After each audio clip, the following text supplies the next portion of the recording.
नमस्कार दोस्तों, मैं प्रभात वालिया आप सभी का एक बार फिर से हार्दिक स्वागत करता हूं।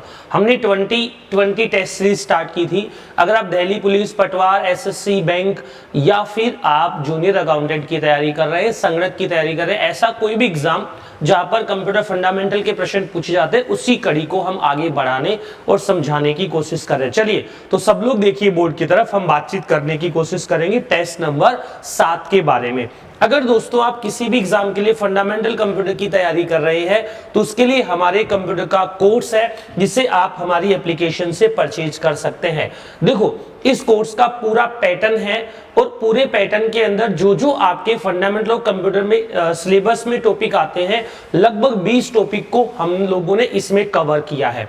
उन 20 टॉपिक के साथ साथ हमने उन प्रत्येक टॉपिक की टॉपिक वाइज टेस्ट सीरीज भी आप लोगों को दे रखी है। उसके बाद हमने 10-15 मेजर टेस्ट पेपर भी आपको दिए हुए हैं। यानी कहने का मतलब सिंपल भाषा में ये हुआ कि जो चीजें आपको फंडामेंटल ऑफ कंप्यूटर में चाहिए वो हर एक चीज आपको यहाँ पर उपलब्ध करवाई गई है। दोस्तों, ये है हमारी टेस्ट सीरीज के बारे में बात कि आप 100 टेस्ट पेपर मात्र 199 में प्राप्त कर लेंगे और कंप्यूटर में अपनी सफलता को सुनिश्चित करेंगे। चलिए आगे बढ़ते हैं और बात करते हैं। सबसे पहला प्रश्न आपकी स्क्रीन पर, आंसर फटाफट से दीजिएगा, फिर हम कहानी बताने और समझाने वाली बनाएंगे। सिंपल तरीके से हम बातचीत करने की कोशिश कर रहे हैं। क्या कह रहा है पहला प्रश्न? एमएस वर्ड की फाइल को कहा जाता है। दोस्तों, अगर अपन बात करें एमएस वर्ड की, तो एमएस वर्ड की फाइल को क्या कहा जाता है? डॉक्यूमेंट कहा जाता है। जो भी डॉक्यूमेंट होता है उसका एक्सटेंशन होता है, क्या होता है? docx होता है। जो बुक लिखा हुआ है दैट इज वर्क बुक, और ये किसकी फाइल होती है? तो आप बताना, ये एक्सेल की फाइल होती है। जो भी फाइल एक्सेल की होती है उस फाइल का एक्सटेंशन भी अलग होता है। क्या होता है बताओ? तो आप कहेंगे सर उसका एक्सटेंशन एक्सेलएक्स होता है। मैं यहां ये बात आप लोगों को बता दूं कि एक्सेल और वर्ड दोनों की दोनों एप्लीकेशन सॉफ्टवेयर है जो माइक्रोसॉफ्ट ने बनाए हैं। ऑफिस मैनेजमेंट का ये पार्ट है। वर्ड में पेजेस होते हैं, एक्सेल में वर्कशीट होती है, यानी वर्कबुक के साथ वर्कशीट जुड़ जाती है। यहां पर प्रेजेंटेशन की बात करें तो प्रेजेंटेशन किसके लिए काम आता है? तो आप कहेंगे सर प्रेजेंटेशन किसके लिए आता है? पावर पॉइंट के काम आता है। और जिसकी फाइल का एक्सटेंशन क्या होता है? PPTX होता है। क्या होता है? PPTX। इस हिसाब से इस प्रश्न का सीधा सा जवाब क्या हो जाएगा? आपका डॉक्यूमेंट हो जाएगा। आप PPT वाला कर लो, ठीक है। ये आंसर इसका सिंपल तरीके से हो जाएगा। चलिए पहले प्रश्न के बाद हम प्रश्न संख्या 2 की तरफ बढ़ते हैं। दूसरा प्रश्न हम लोगों से जो पूछ रहा है हम वो बताने और समझाने की कोशिश करेंगे। एमएस वर्ड का अधिकतम जूम साइज कितना है? जूम साइज का मतलब क्या है? पहले तो ये देखो, आपको व्हाट्सएप पर, फेसबुक पर, गूगल पर कहीं किसी की कोई फोटो मिल जाती है, आप उस फोटो को पकड़ के क्या करते हो? जूम। कितना जूम करते हो ये बताओ। सर हम उतना जूम करते हैं, या तो मोबाइल मना कर दे भाई इससे ज्यादा तू नहीं देख पाएगा, या फिर हमारा मन जिस चीज को देखना चाहता है वो दिख जाए। दो ही कंडीशन में हम जूम को रोकते हैं। तो आप कहेंगे एमएस वर्ड में जो फाइल होती है उसका अधिकतम जूम साइज 500% होता है, कम से कम होता है 10%, और से लेकर कितना होता है? 500%। ये जो लिखा हुआ है 8 से बेहतर, ये आपका लिस्ट फॉन्ट साइज है। देखो यहां से एक और चीज बता दूं, याद रखना, अगर वर्ड में पेज का साइज पूछे, फॉन्ट का साइज पूछे, ठीक है, पर पेज का साइज पूछे, फॉन्ट का साइज पूछे, या फिर आपको डॉक्यूमेंट साइज पूछे, या आपको जूम साइज पूछे, या आपको स्केल साइज पूछे, ये लिमिट की बात यहां अपन ना करें कोई बात नहीं, लेकिन हमें इतना पता होना चाहिए कि पेज साइज होता है, अगर हम बात करें तो ये होता है इंच में या होता है सेंटीमीटर में। पेज का साइज इसमें होता है। और फॉन्ट साइज होता है PT, या फिर इसका यूनिट होता है पॉइंट्स, ठीक है। और डॉक्यूमेंट का साइज होता है GB, TB में। और जो जूम साइज होता है वो परसेंट में होता है। स्केल साइज भी किस में होता है? परसेंट यानी प्रतिशत में मापा जाता है। ये दो चीजें आप लोगों को यहां से सीखनी है जिससे हम आगे बढ़ पाए। चलिए क्वेश्चन नंबर 3 पर आते हैं।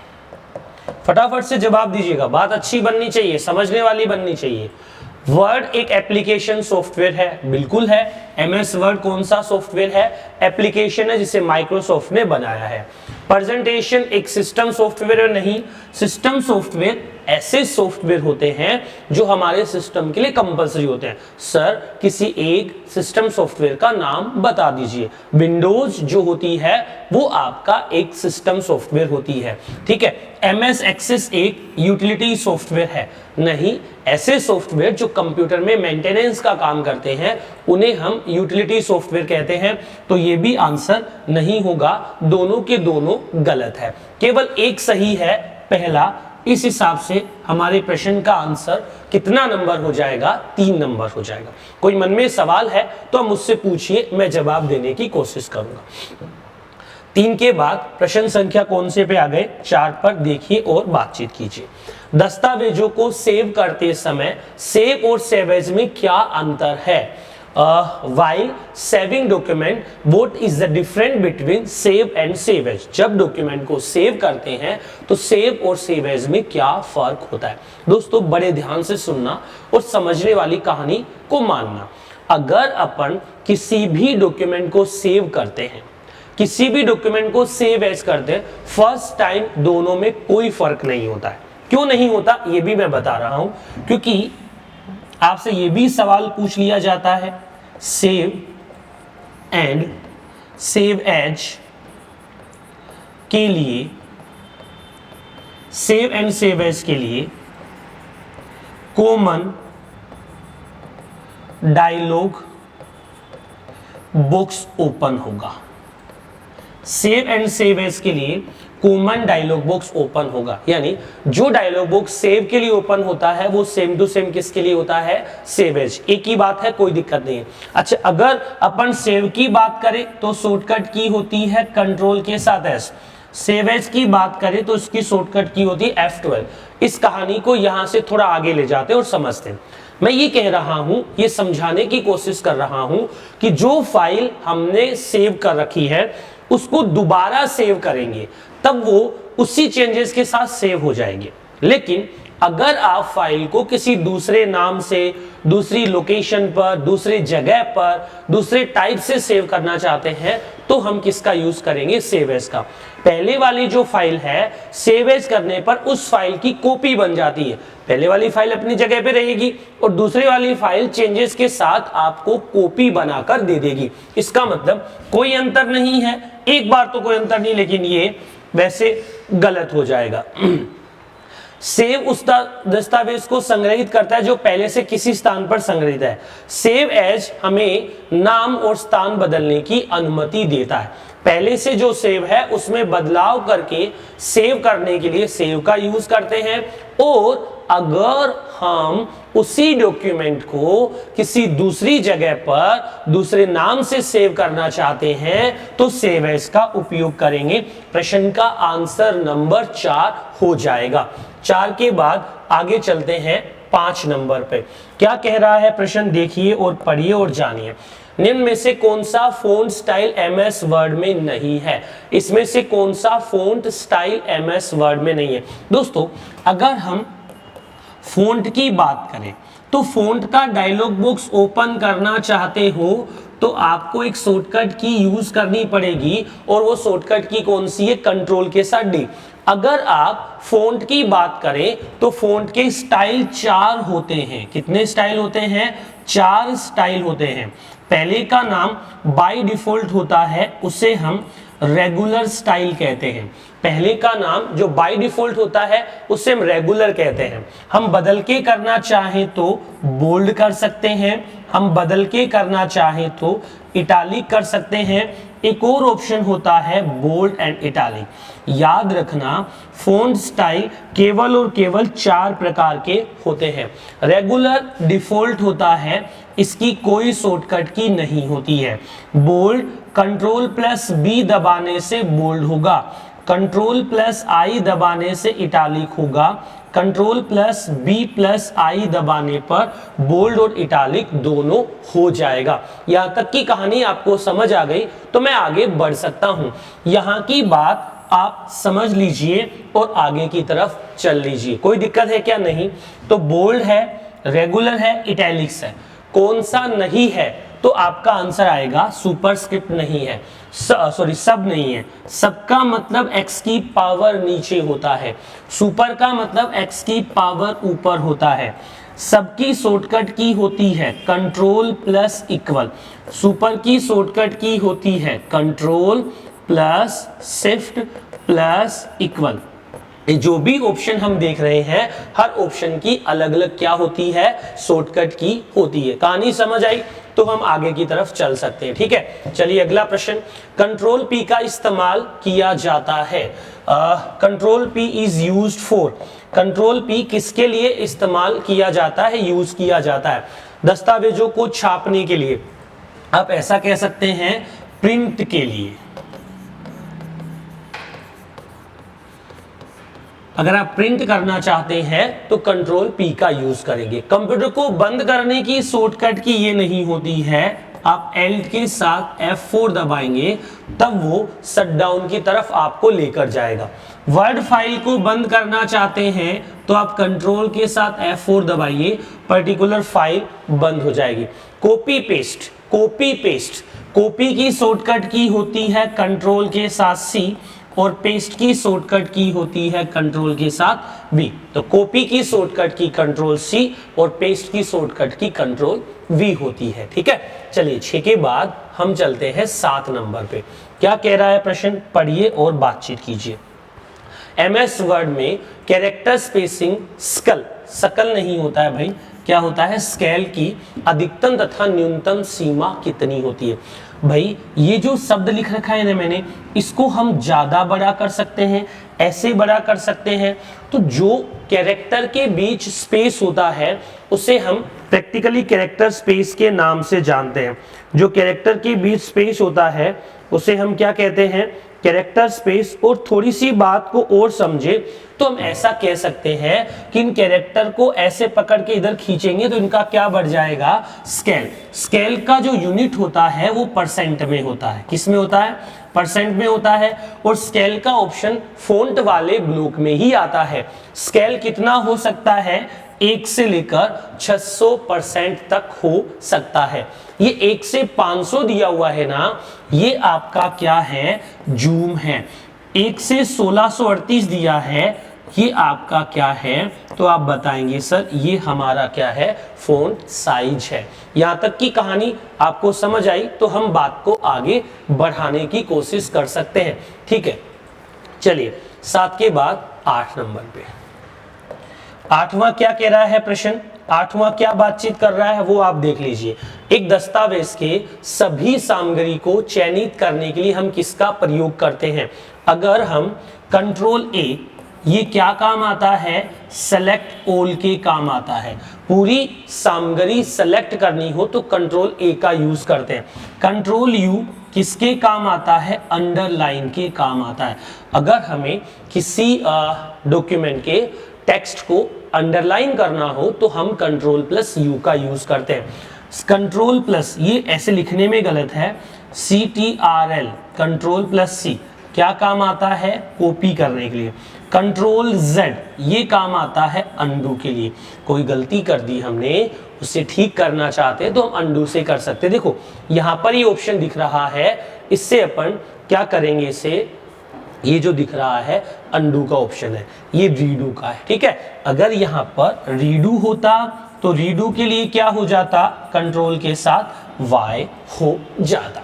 समझ आ रही है बात अच्छे से? अगर अच्छे से समझ आ रही है तो आप अगर कंप्यूटर विषय का अध्ययन कर रहे हैं, Tally, basic, Excel, RSCID typing, कोई भी कंप्यूटर से रिलेटेड आप एग्जाम दे रहे हैं या उसकी तैयारी करना चाहते हैं, प्राइवेट जॉब पाना चाहते हैं, तो हर किसी के लिए एकलव्य कंप्यूटर जयपुर में आपका स्वागत है। हमारा एप्लीकेशन डाउनलोड करें। ऑनलाइन कोर्स के लिए, ऑफलाइन बैचेस के लिए आप महेश नगर और गुजर की थड़ी हमसे मुलाकात कर सकते हैं। चलिए 8 के बाद चलते हैं 9 नंबर पर। क्या कह रहा है 9 नंबर, हमें वो देख लीजिए। इसमें से कौन सा MS ऑफिस का वैध संस्करण नहीं है? MS ऑफिस का वैलिड वर्जन नहीं है। दोस्तों MS ऑफिस जो है वो ऑफिस ऑटोमेशन के काम आता है। किसके काम आता है? ऑफिस ऑटोमेशन, यानी ऑफिस में जो जो काम हम कर रहे हैं उनके लिए ऑफिस का इस्तेमाल करते हैं। ऑफिस में लेटर फॉर्मेटिंग की जाती है, टाइपिंग की जाती है, उसके लिए क्या काम आता है? वर्ड। ऑफिस के अंदर सीट्स बनाई जाती है, कैलकुलेशन की जाती है, उसके लिए क्या काम आता है? तो आप कहेंगे सर उसके लिए क्या काम आता है? एक्सेल काम आता है। ऑफिस के अंदर किसी भी चीज को प्रेजेंट करने के लिए प्रेजेंटेशन बनाई जाती है। प्रेजेंटेशन बनाने के लिए हम किसका इस्तेमाल करते हैं? तो आप कहोगे सर प्रेजेंटेशन के लिए क्या काम आता है? Power point. तो वर्ड, एक्सेल, पावर पॉइंट तीनों की ऐसी कहानी बन जाती है। कोई दिक्कत यहां तक? ठीक है, तो आंसर इसका क्या बनेगा? आंसर इसका क्या बनेगा उसकी तरफ चलते हैं। MS ऑफिस 2007 का वर्जन है, MS ऑफिस 2003 का वर्जन भी है, और नो 2005 का कोई वर्जन नहीं है। MS ऑफिस का पहला वर्जन था ऑफिस 1.0। सबसे नया वर्जन है ऑफिस 2021। देखो सबसे नया है MS ऑफिस 2021, उससे पहले 19, उससे पहले 16, उससे पहले 13, उससे पहले 10, उससे पहले 7, उससे पहले 3, उससे पहले XP, उससे पहले 2000, उससे पहले 97, उससे पहले 95। ये MS ऑफिस के वर्जन है। इसके आगे आप MS ऑफिस का नाम लगा दो, ये MS ऑफिस के जो नए नए वर्जन है उनके बारे में आपको बता दिया जाएगा। अगला प्रश्न 10 नंबर, बहुत अच्छे से बात कर रहा है, आप जवाब देना। MS वर्ड में फोंट साइज का यूनिट क्या होता है? मैं आपको एक बात बता रहा हूं, अगर कोई टॉपिक वाइज बातें चलती है तो हमने पहले जो बातें की वो उसी सेशन में उसके साथ ऐड होकर आपको दिखाई देती है। प्रश्न को पढ़िए फिर बात करते हैं।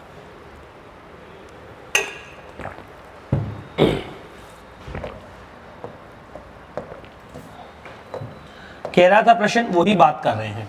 MS वर्ड में फोंट साइज का यूनिट होता है। फोंट साइज का यूनिट PT या पॉइंट्स होता है। ये इंच और सेंटीमीटर किसका होता है? पेज का साइज, पेज का मार्जिन, और साथ के साथ अगर हम पैराग्राफ का मार्जिन इंडेंट सेट करते हैं उसमें भी यही काम आता है। बताने और समझाने का सीधा सा मतलब हुआ कि पॉइंट में फोंट का साइज होता है। बताओ डिफॉल्ट फोंट साइज क्या होता है? डिफॉल्ट का मतलब पहले से ही, तो आप बताना डिफॉल्ट फोंट साइज कितना होता है? 11 PT होता है। ठीक है, चलिए आगे बढ़ते हैं और समझने की कोशिश करते हैं। एक टेक्स्ट पर स्ट्राइक थ्रू का क्या अर्थ है? दोस्तों स्ट्राइक थ्रू होता है एक प्रकार का इफेक्ट। क्या होता है? इफेक्ट। एक ABC लिखा है, इसके बीच में से एक लाइन आने का मतलब ये स्ट्राइक थ्रू है। अगर इसी के अंदर 2 लाइन आ जाए इसका मतलब ये क्या है? डबल स्ट्राइक थ्रू है। तो एक होता है स्ट्राइक थ्रू, दूसरा होता है डबल स्ट्राइक थ्रू। एक टेक्स्ट पर एक लाइन आने का मतलब स्ट्राइक थ्रू, 2 आने का मतलब डबल स्ट्राइक थ्रू। टेक्स्ट के मध्य एक रेखा खींचना, 1 नंबर आंसर हो जाएगा। टेक्स्ट को हाईलाइट करना, ये हाईलाइट होता है।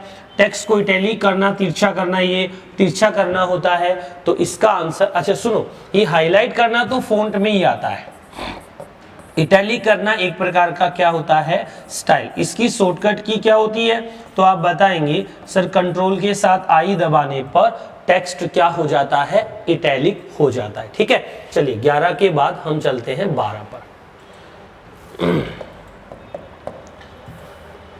How many different position can you set for drop cap? दोस्तों ड्रॉप कैप का अर्थ क्या होता है? दो प्रकार के न्यूज़पेपर आते हैं, एक आता है भास्कर, एक आता है पत्रिका, नहीं, एक आता है हिंदी वाला, एक आता है इंग्लिश वाला।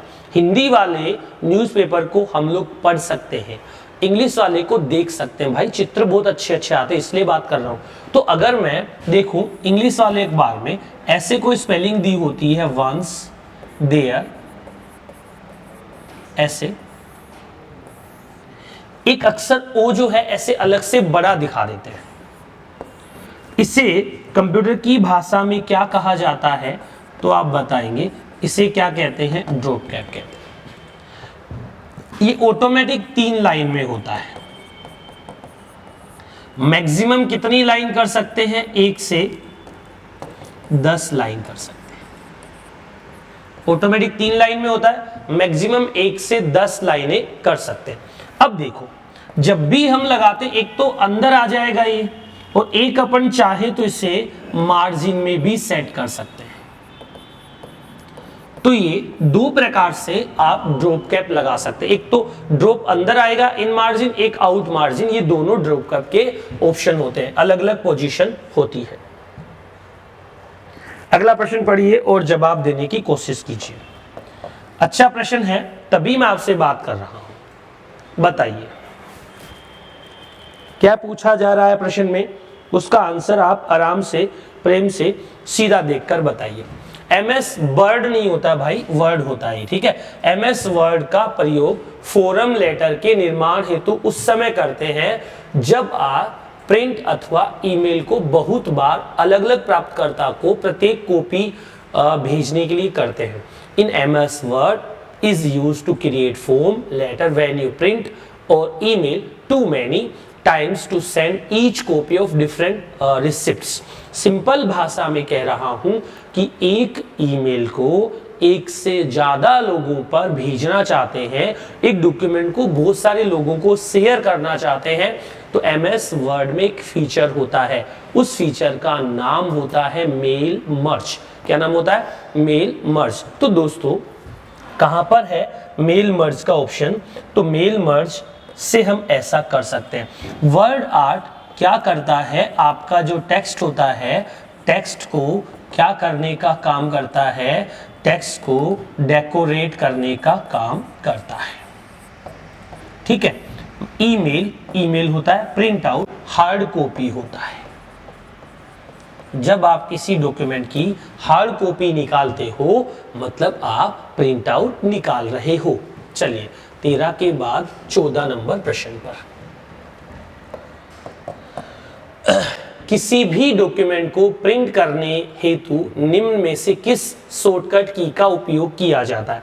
थोड़ी देर पहले भी ये प्रश्न पूछा था हमने आपको, तो आप बताएंगे किसी भी डॉक्यूमेंट को प्रिंट करना है तो हम Ctrl+P का यूज करते हैं।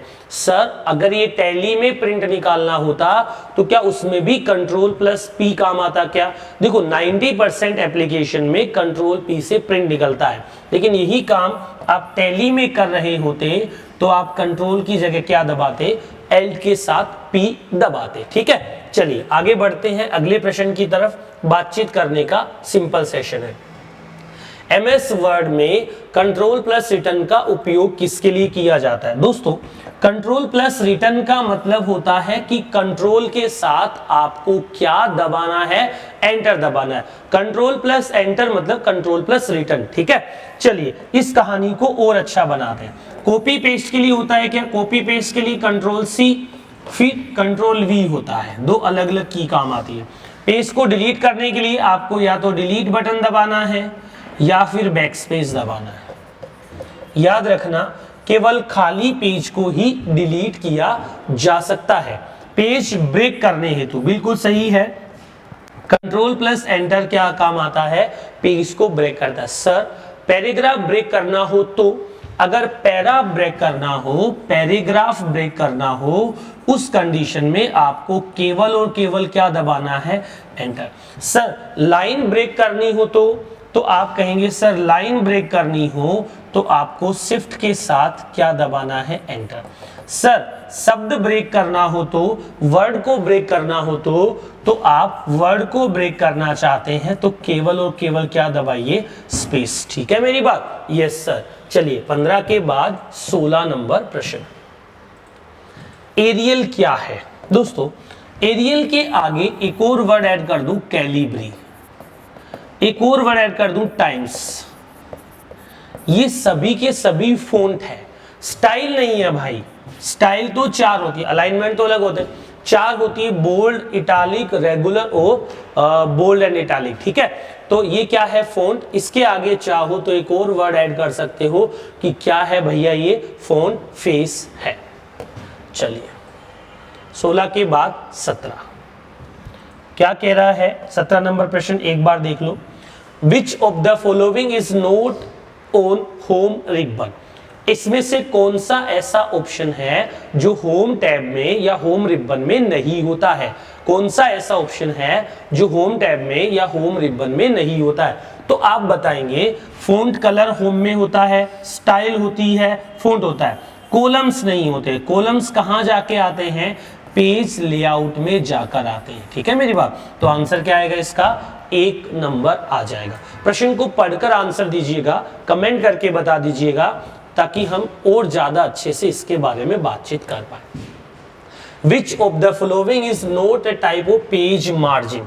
दोस्तों एक होता है अलाइनमेंट, एक होता है मार्जिन। अलाइनमेंट होता है पैराग्राफ का और मार्जिन होता है पेज का। ऊपर ही ऊपर वाला मार्जिन यानी टॉप मार्जिन, इधर वाला मार्जिन मतलब लेफ्ट मार्जिन, उधर वाला मार्जिन मतलब राइट वाला मार्जिन, सबसे नीचे वाला मार्जिन मतलब बॉटम वाला मार्जिन। बताओ इन 4 के अलावा क्या ऑप्शन में कोई और नाम दिया हुआ है क्या? यस, क्या दिया हुआ है बोलो? सर सेंटर दिया हुआ है। प्रश्न में पूछा है नहीं है। आप एक तो इस बात का ध्यान रखना है और नहीं है, दोनों में कंफ्यूजन नहीं होना। मैं टेक्निकल टीम को एक बात और बता रहा हूं भाई साहब, ऊपर इंग्लिश आ रही है, नीचे हिंदी आ रही है। हर पेपर में ऊपर हिंदी रहती है और नीचे क्या रहती है? इंग्लिश।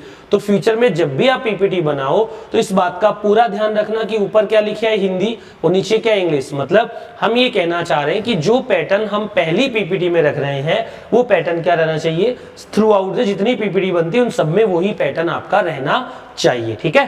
कोई दिक्कत नहीं है, बातचीत करेंगे और चीजों का आइडिया लग जाएगा। चलिए 18 का 3, 19 पर आ जाते हैं। मिलान कीजिए, कर देंगे भाई, मिलान में हमें कोई तकलीफ नहीं है, आप कहोगे उतना मिलान कर देंगे। देखिए मिलान करना है, कंट्रोल प्लस यू से अंडरलाइन होता है, कंट्रोल प्लस यू से अंडरलाइन हटता है, कंट्रोल प्लस वी कोई काम नहीं आ रहा है भाई, ठीक है। कंट्रोल यू से अंडरलाइन होता है, कंट्रोल यू से अंडरलाइन हटता है, कंट्रोल सी कॉपी करने के लिए भाई वी क्यों आएगा? सी आएगा। तो ये वी वाला तो किसी के साथ नहीं है, तो पहले के साथ क्या? पहले के साथ ही है और दूसरे के साथ गए, 2 नंबर। देखो ऐसे प्रश्न में दिमागी कसरत होती है, आपको सोचना पड़ा है, क्योंकि वरना तो 3 होते हैं, एक के साथ अगला मिल जाता है, अपन इसे मिलाकर फ्री कर देते हैं। ऐसा इसमें बिल्कुल नहीं हो रहा है, ठीक है। लास्ट प्रश्न आज के सेशन का, फिर बातचीत की कहानियां रोक देंगे। What is the shortcut key for font dialog box? इन फॉन्ट डायलॉग बॉक्स के लिए शॉर्टकट की क्या है? थोड़ी देर पहले मैंने क्लास में बताया था कि फॉन्ट का डायलॉग बॉक्स ओपन करना हो तो हम किसका यूज करते हैं? कंट्रोल के साथ डी का। कंट्रोल एफ किसके लिए होती है? फाइंड के लिए होती है। कंट्रोल जी किसके लिए होती है? गो टू के लिए होती है, ठीक है। तो आंसर क्या आएगा इसका? 2 नंबर, कंट्रोल के साथ क्या आएगा? डी। देखो कुछ सूचना है, अगर आप किसी भी एग्जाम की तैयारी कर रहे हैं और आपको आरएससीआईटी के ओल्ड पेपर चाहिए, बाइलिंगुअल है हिंदी और इंग्लिश में, राजस्थान में किसी भी बुक स्टोर पर आपको ये उपलब्ध हो जाएंगे।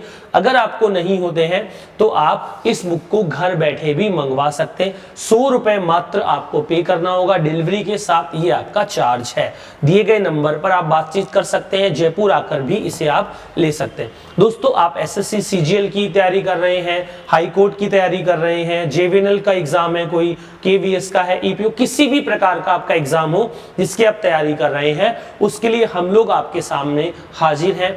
आप हमारे पास आकर प्रॉपर तरीके से काम कर सकते हो। और दोस्तों ये है हमारी इस साल की सबसे अच्छी सौगात। अगर आप किसी भी एग्जाम की ऑल ओवर इंडिया तैयारी कर रहे हैं और आपको फंडामेंट ऑफ कंप्यूटर की बुक चाहिए, कंप्यूटर परिचय की बुक चाहिए, तो आप इस बुक को परचेज कर सकते हैं। इससे रिविलेंट जुड़ा हुआ कोर्स भी चाहिए तो आप हमसे परचेज कर सकते हैं। आज के इस छोटे से सेशन में इतना ही। कल फिर मिलेंगे अपन अगली क्लास के साथ। तब तक के लिए थैंक यू, धन्यवाद।